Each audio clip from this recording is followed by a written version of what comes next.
said, today we're making a rainbow cake. The cake kind of blows my mind, and I don't even know if I like it. Parts of me thinks that it's fabulous, so let me show you how to make this baby. Each piece of cardboard is about 18 inches long and about 5 inches wide. First thing I'm going to do is I'm going to bend 4 inches on one side and 4 inches on the other side.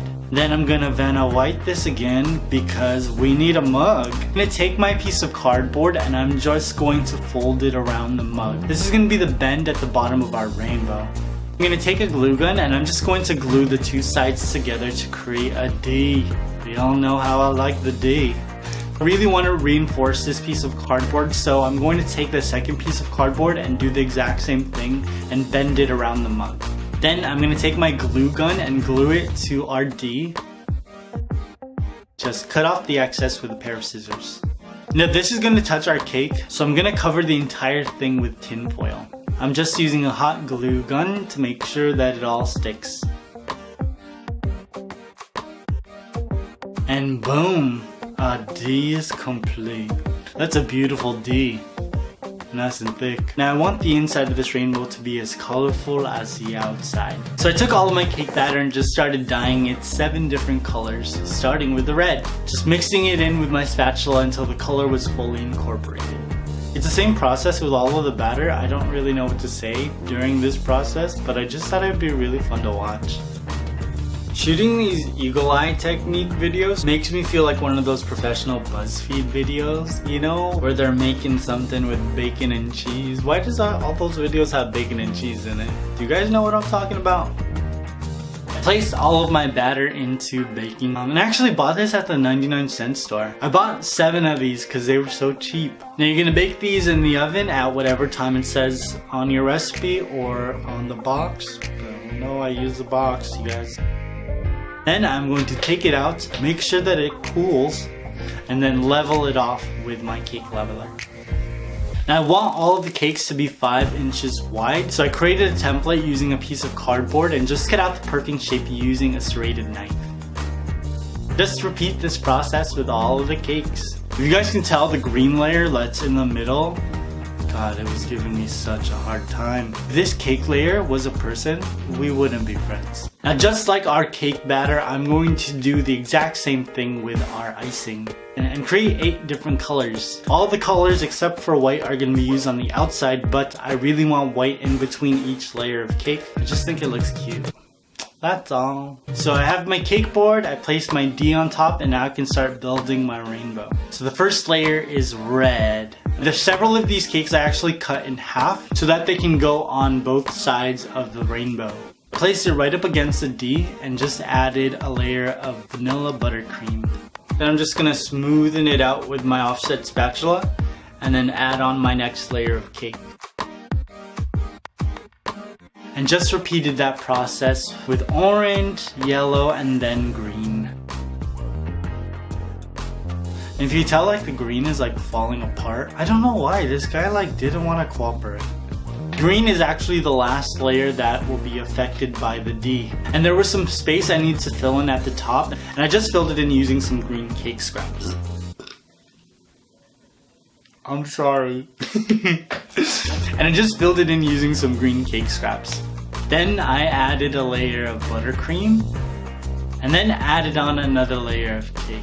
With a baby blue cake, I really regret not cutting off the bottom because you can, oh gosh, it looks gross. Then more buttercream, the blue layer, and then finally the purple layer. Once you've got all the layers on the cake, you can start carving it.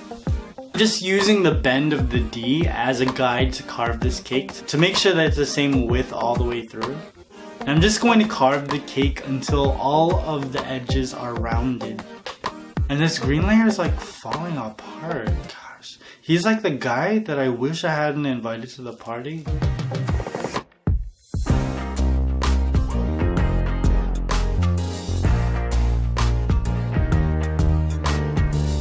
And once I cleaned up my cake board, I covered the entire cake with a crumb coat. This makes sure that all of the crumbs stay on this layer of buttercream. After I finished that, I placed my cake into the fridge for about 2 hours, and I was watching this documentary called The Keepers on Netflix.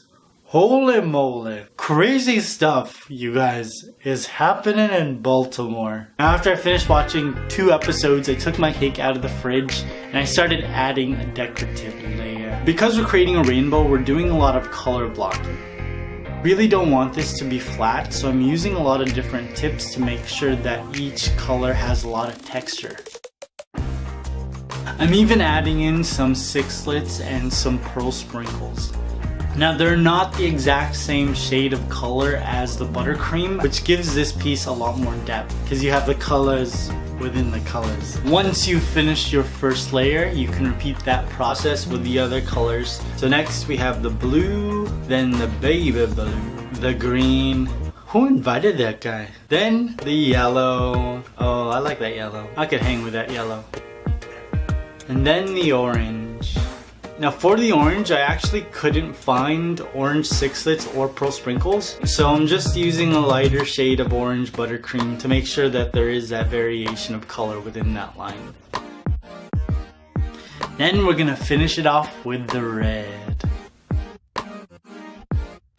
Now when I finished this, I actually didn't think that there was enough texture, so I took a very large tip and then very sparingly just added some large stars to each color.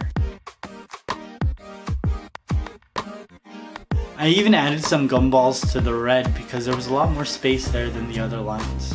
Now I didn't want this rainbow to just be sitting on a cake board, that's crap. So I covered the entire bottom of the cake with coconut shavings. You guys know I love coconut. Then I cut some marshmallows in half diagonally because I thought they would look pretty. I added some white gumballs and voila, our rainbow is done. If you bake a second cake, you can create a double rainbow, you guys. Mind blown.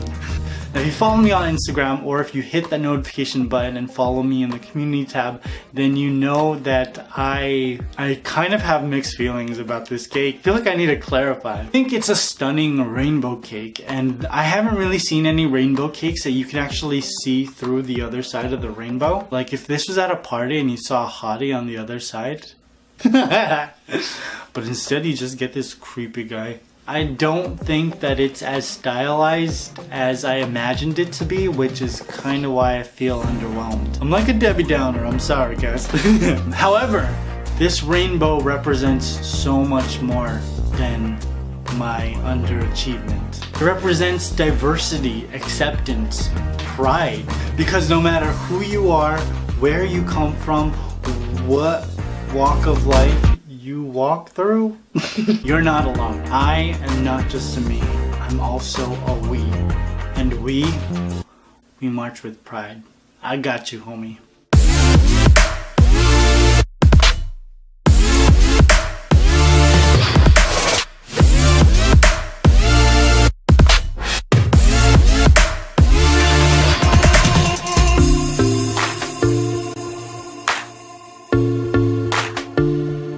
Now I'm curious, what is something you take pride in? Work, hobbies, education, family life? Let me know in the comments below. And make sure you check out all of my rainbow treats and cakes. I still have a boatload of ideas coming your way. I hope you guys enjoyed this. I love you, I love you, I love you. I will see you very soon. Bye.